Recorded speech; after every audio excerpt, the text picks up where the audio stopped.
प्रेसता खुलसिगी यामना पिकपा मोइबुंग खुनौ असिगी कम्युनिटी हॉल अखोइगी इसिंग थंगननबा गुहा ड्रिंकिंग वाटर पीननबा क्रीमेट्रियम अमसुंग टॉयलेट न सिंगबा सरकार की इविक्शन तौग्रे हाइबा पाव अमा फंगबदेगी अखोइ खुंजासिंगा उनजबनी लोइनना अमसुंग लेकाइसिगी क्लब अमसुंग इमाइबेल सिंग खुंजासिंगा उनबदा हाइरिबा इविक्शन सिदी यामना इलीगल ओइबा अखोइगी प्रोसेस अमदा इविक्शन तौगी बिसी अखोइना नुवाइतबा फोंदोकचरी हाइरिबा हुजिकी इविक्शन सी अहिंगदा नुंदांगी पुंग अनि अहिंगदा तौखिबा अदुगी रिपोर्ट सी अखोइना खबर द कइदा थेंगनबदसु फंगे हुजिकसु फंगे मसिगी लैरिबा प्रॉब्लम सी गवर्नमेंट ऑफ मणिपुर ना डिस्ट्रिक्ट एडमिनिस्ट्रेशन ना इम्फाल वेस्ट की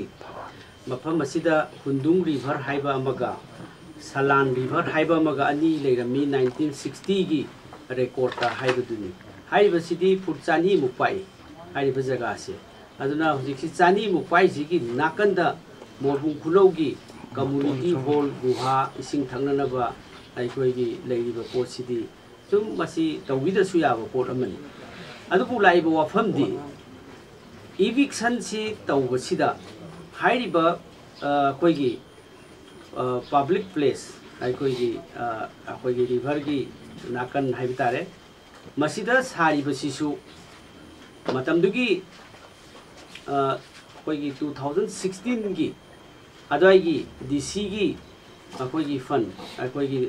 डिस्ट्रिक्ट एडमिनिस्ट्रेशन ना तौरकांदा आरडी रूरल डेवलपमेंट की मखादा सागिबा अखोइगी कम्युनिटी हॉल नि देन 2016 दगी सागिबसिना अदुगी मतुंग अमुक सही खरगी ममांगदसु कम्युनिटी हॉल से एक्सटेंशन तौरका प्रेजेंट एमएलए सिगी फंडसु अमुक मसिदा सागी हाइबा अखोइगी पोट से अखोइगी खुंजासिंग रिपोर्ट तौरी हाइबा वाफमदी मतमदुगी डीसी रा हौजिक लैरिबा डिस्ट्रिक्ट एडमिनिस्ट्रेशन अरानबमदी यावरे मरमसिना अनिमक लांदोरीरा नत्रगना ममांगी डीसी डिस्ट्रिक्ट एडमिनिस्ट्रेशन की मागी ऑर्डर कंस्ट्रक्शन तौहनगी बसिगी ममांगी डीसी की अरानबो ओइदोरा हुजिकी डीसी ना फजना सर्वे तौदबगी नत्रगना फजना अखोइगी क्रॉस चेक तौदबदगी हुजिकी डीसी सिना लांदोरीबरा अरानबा अमदी सोइद्रे मरमसिना प्रजा सिंगी ओइबा कम्युनिटी हॉल नि इसिंग थंगननमनि हौजिकसे अमुक लोइना थुगाइख्रबा मतुंगदा अखोइगी वेल से गुहासी यौरमद्रेना अमुक पुलिस थारागा रिपेयरिंग तौरी है मसी सुगुंबा मथोंग हुक्तबा अखोइगी इविक्शन की प्रोसेस सी करिनो हाइबसी सरकार सिदा हंगी मसी फरजु फत्रसु खुन मचा अमनि मोइबुंग खुनौ हाइरिसी मसीगी तंगाइ फदबा कम्युनिटी हॉल इसिंग थंगनबा अदिगी टॉयलेट अदिगी क्रीमेट्रियम हाइबसी पब्लिक की ओइबा प्रॉपर्टी नाक्तनी अदो पब्लिक की फंड साबनी अदगी क्रीमेट्रियम सिसु अखोइगी ग्राम पंचायत की फंड साखिबनी सो मरम मदुना मदुदे एक्सपेंडिचर तौगिबा सरकार की फंड की चतखिबा पैसा से मसी मतमदुगी डिस्ट्रिक्ट एडमिनिस्ट्रेशन की मखादा वीडियो अदगी ग्राम सभा फमकांदा मदुगी क्रीमेट्रियम साबगी कंस्ट्रक्शन सी याउखिबनी देन डिस्ट्रिक्ट की अखोइगी रूरल डेवलपमेंट की आरडी मखादा MLA local area development fund की पैसा डिस्ट्रिक्ट की एडमिनिस्ट्रेशन डीसी ने सोइदौरा पीखिबनी executive engineer rural development engineer सिंगी मसी इंस्पेक्शन तौरबा मतुंगदा पैसा रिलीज तौरिबनी देन अदुरगदी पब्लिक की फंड सी अमुक साबा अमुक थुगाइबा अदुदी अखोइगी पब्लिक फंड सी मसी लेंगाग सिगी मखादा कनाना रेस्पॉन्सिबिलिटी लौदोइनो हाइबदी यामग्रबा पैसा कम्युनिटी हॉल क्रीमेट्रियम साबा टॉयलेट साबा अदगी गुहागी मसी थंगना बिसिंग थंगना साबा हाइबा फंड मयाम से मसी अखोइगी मदुगी गवर्नमेंट की एक्सचेकर दगी एक्सपेंडिचर गवर्नमेंट की फंड दगी चतखिबनेबा अदु who will take this responsibility कनाना लौगदोरिनो अदुना मसी अथु मतमदा इंक्वायरी मत चंगी मरमदी पब्लिक फंड मांगनबनी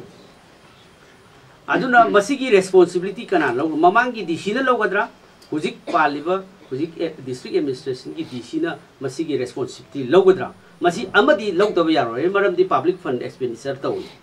अदुना मसी अखोई इविक्शन की अर्जेंसी सी करिनो हौजिक तोरेन सेमगदब लेरबरा कुंदुंग रिवर हाइबसी स्ट्रीम मचा अमनी रिवर नते थाइना 1960 की अखोई की अदुगी सर्वे मेप तुदी अखोई की मदुदी सर्वे दु यामदा इफेक्टिवली तौदबदा टेबल वर्क तौरखिबा सर्वे बनी सिगी फुचानी मुपाई चानी मुपाक बसी कम्युनिटी हॉल से अखोई की सेव तौबिबे मरमदी बसी अखोई की प्राइवेट ओइबा लनाई मीन इनक्रोस तौ नते पब्लिक प्रॉपर्टी ने पब्लिक की कम्युनिटी की यूज तौ ना बने अदि मथक गवर्नमेंट की एक्सपेंडिचर सली बने देन अदु रादी मसी एडजस्टमेंट तौ याबा पोट मने अदु मसी स्वाय एरिया से देसिदा पॉलिटिकल की पोट अम उई अहिंग दे इविक्शन तौबा देन अदगी ngसाई लेरिबा पोट सिदा मसी अवांग थाक्तगी इविक्शन तौरो हाइरे गाना प्रजा सिंगना हाइरिबा सिनदी मसी पॉलिटिकल की इन्फ्लुएंस अम चंगे अदुना प्रेसिडेंट रूल लेबा मतमदा पॉलिटिकल इन्फ्लुएंस चंगी से करिगिनो प्रेसिडेंट रूल ने हाइबदा याबा अदुरी पॉलिटिकल की इन्फ्लुएंस चंगगदी प्रजा सिंगी इविक्शन तौबा सोंदा 2023 दगी कम्युनल वायलेंस की अवाबा लेरिबा चैथेंग लेरिबा स्वाइजे लोइ सोइनी मसीगी चैथेंग लेरिबा लांजेनरिबा लेरिबा तंजा सिदा इविक्शन अमुक तौरे इसिंग चाउबगी अवाबा मु चही अनि हुम सिदा चही अहुम सिदा अदुगी मतिक प्रजा सिंगी सेमिट लोन अदगी लेबम चाबम खंगद्रिबा अदगी थबक सुबम नोबम लेत्रिबा सरकार की स्कीम मैम फेल ओरिबा मरक सिदा इविक्शन की अमु नसे सिकरिनो सोरोक चटकनी हाइबसु नते हौजिमक तुरेन थिंगी हाइबसु नते फुटचानी पाई तुरेन सि हुजि फुटचानी पागलै सिदै सिदा कम्युनिटी हॉल की फुट इफु यांखै मुकी इविक्शन सि तौबिजि मरम करिनो अदुनदि अदगी होय फरे सरकार की ngसाई मरम चातन इविक्शन दु तौबदु अदुमसु फरे सरकार की फंड सु लाना मिसयूज तौरे लाना मांगहले देन अदु रगा सरकार सि करम एडमिनिस्ट्रेशन की मखा दे कोई करम नुवाइन ले गदुरि नो प्रजा सिना ममिते की मपिताय खुल मसा मखक लेजब सिदा यामना नाइतुम ताना सिदा अखोई की सिंया रोम सिना नकनब सिदा खुल मसा मखक लेबिस कम्युनिटी हॉल अमा खुल अमगी क्रीमेटरियम अमा खुल अमगी पब्लिक टॉयलेट अमा देन खुल अमगी इसिंग थंगनब तोती पाइप सु यौदे तिंग बदी हौरे इसिंग दी पीद्री इसिंग पीबा ngamdri adu guwasi dagi इसिंग drinking water mayam day to day इसिंग सिनरी adu इसिंग फजना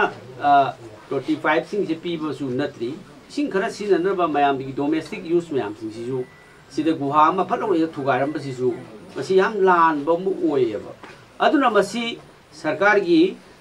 रेस्पॉन्सिबिलिटी मसी कनाना लान बनो ममांगी डीसी ना लान परा अनोब डीसी ना लान परा हाइबस रेस्पॉन्सिबिलिटी तौनोबा सरकारी इंक्वायरी अमदी दरकार ले नत्रगदी मसी की इविक्शन तौरिने हाइदना लंबी की सोकपसु नते तुरेन फुटचानी लेबजे हुजिकती चेलिसे हुजिक नोंजु थादा चेलिबजे फुतरा द पाए बिसिंगी स्ट्रीम से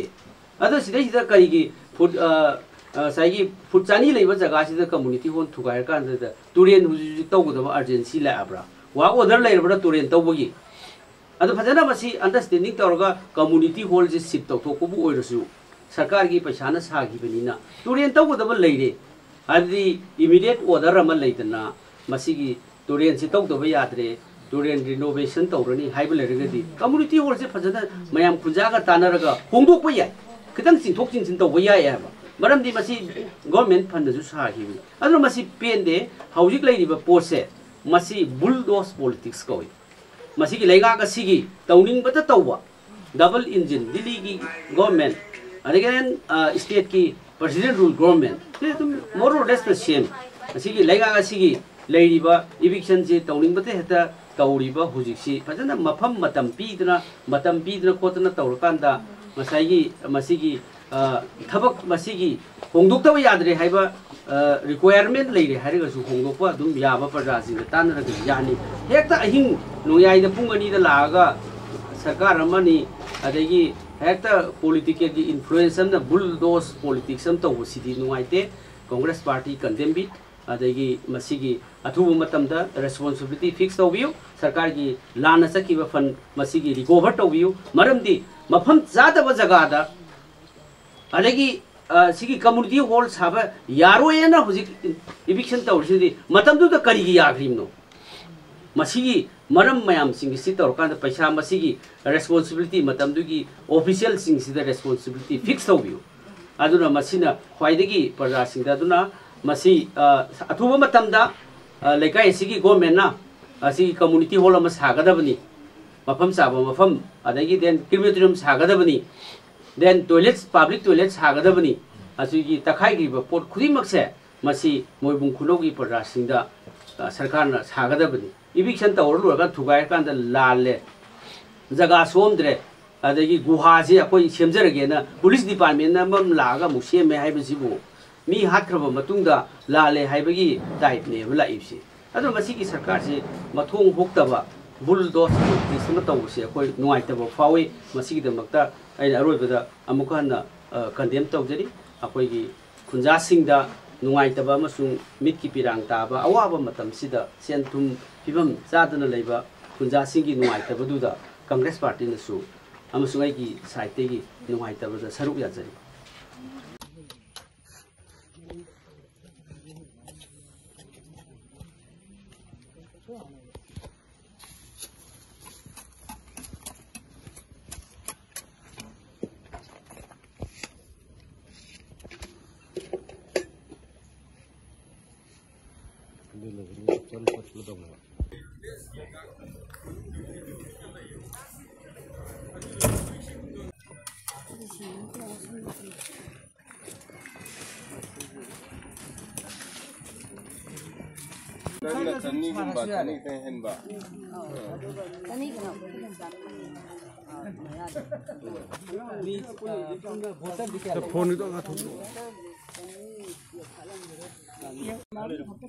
फुल मसा मनेबा